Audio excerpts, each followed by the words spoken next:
दिल्ली में 27 साल बाद एक बार फिर से कमल खिला है। दिल्ली विधानसभा चुनाव में बीजेपी को प्रचंड जीत मिली है। दिल्ली के जनादेश ने जहां सत्तारूढ़ आम आदमी पार्टी को सत्ता से बेदखल कर दिया है। आम आदमी पार्टी के कई बड़े चेहरे चुनाव हार चुके हैं, जबकि दिल्ली में कांग्रेस का स्कोर लगातार तीसरी बार शून्य पर है। दिल्ली चुनाव के बाद जो रिजल्ट सामने आए उनमें बीजेपी को प्रचंड बहुमत से सरकार बना ली। लंबे अरसे बाद एग्जिट पोल भी सही साबित हुए तो दिल्ली में बीजेपी के लिए पूरे 26 साल का सूखा खत्म हो गया। ऐसा होने के बाद देश की युवा पीढ़ी दिल्ली में पहली बार बीजेपी की सरकार देखेगी। लेकिन सवाल उठता है कि आखिर ऐसा क्या हुआ कि बीजेपी आम आदमी पार्टी की रेस से आगे निकल गई और अब कौन मुख्यमंत्री की कुर्सी पर काबिज होने वाला है।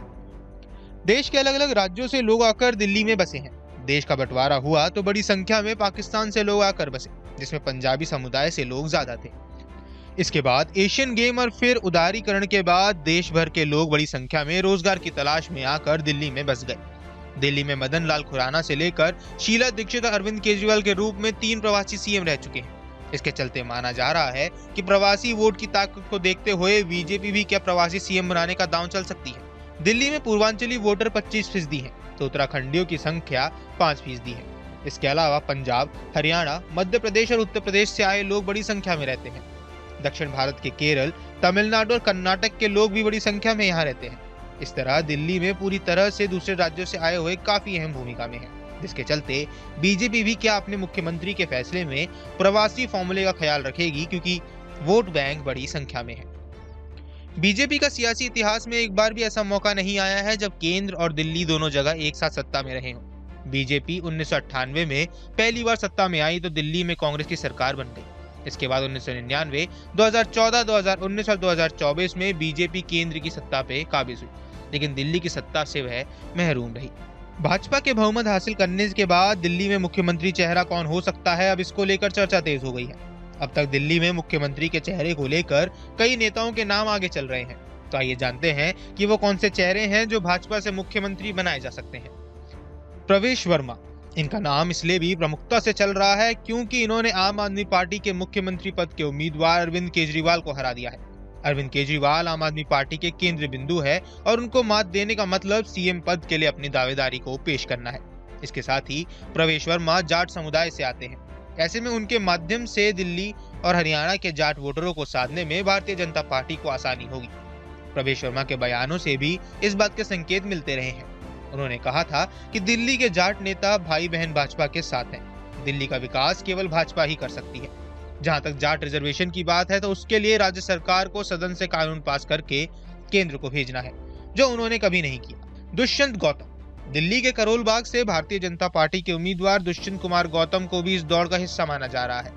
राजनीतिक विशेषज्ञों का कहना है कि भाजपा जिस चेहरे से सभी को चौंका सकती है वो चेहरा है दुष्यंत गौतम। एससी वोटरों को साधने और बिहार में आगामी चुनावों को देखते हुए उन्हें ये पद दिया जा सकता है।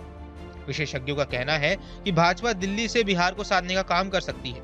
इसके साथ ही भारतीय जनता पार्टी में एससी सीएम नहीं है, तो ऐसे में उनके माध्यम से भी एक संकेत दे सकती है।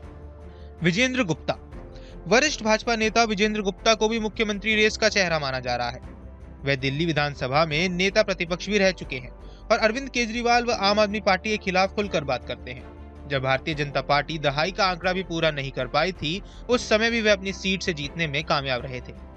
रोहिणी से वे आज भी लगातार आगे चल रहे हैं। बता दें कि 2020 के चुनाव में भाजपा को सिर्फ 8 सीटें मिली थी, जबकि आम आदमी पार्टी को 62 सीटों पर दमदार जीत के साथ सरकार बना पाई थी। लेकिन इस बार आम आदमी पार्टी को बड़ा झटका लगा है। वीरेंद्र सचदेवा, बीजेपी की सफलता पर दिल्ली बीजेपी प्रदेश अध्यक्ष वीरेंद्र सचदेवा ने अपनी प्रतिक्रिया दी। उन्होंने कहा कि अगर आप जनता के साथ बेईमानी करेंगे तो जनता का भी ऐसा ही परिणाम होगा। प्रधानमंत्री मोदी के नेतृत्व में दिल्ली में डबल इंजन की सरकार बनेगी। सचदेवा ने आगे कहा कि हम रुझानों का स्वागत करते हैं, लेकिन हम नतीजों का इंतजार करेंगे। हमारा मानना है कि लोगों ने भ्रष्टाचार के खिलाफ वोट दिया है, जो चुनाव भाजपा के सुशासन बनाने में काम करेगा। अब इस बयान को इस बात से जोड़ के देखा जा रहा है कि क्या वीरेंद्र सचदेवा को सीएम फेस बनाया जा सकता है। मनोज तिवारी, बीजेपी की तरफ से सीएम पद के संभावित उम्मीदवार मनोज तिवारी हो सकते हैं। मनोज तिवारी उत्तर पूर्वी दिल्ली से तीसरी बार सांसद हैं, तो ऐसा माना जा रहा है कि मनोज तिवारी के काम से खुश होकर बीजेपी उन्हें नई जिम्मेदारी सौंप सकती है।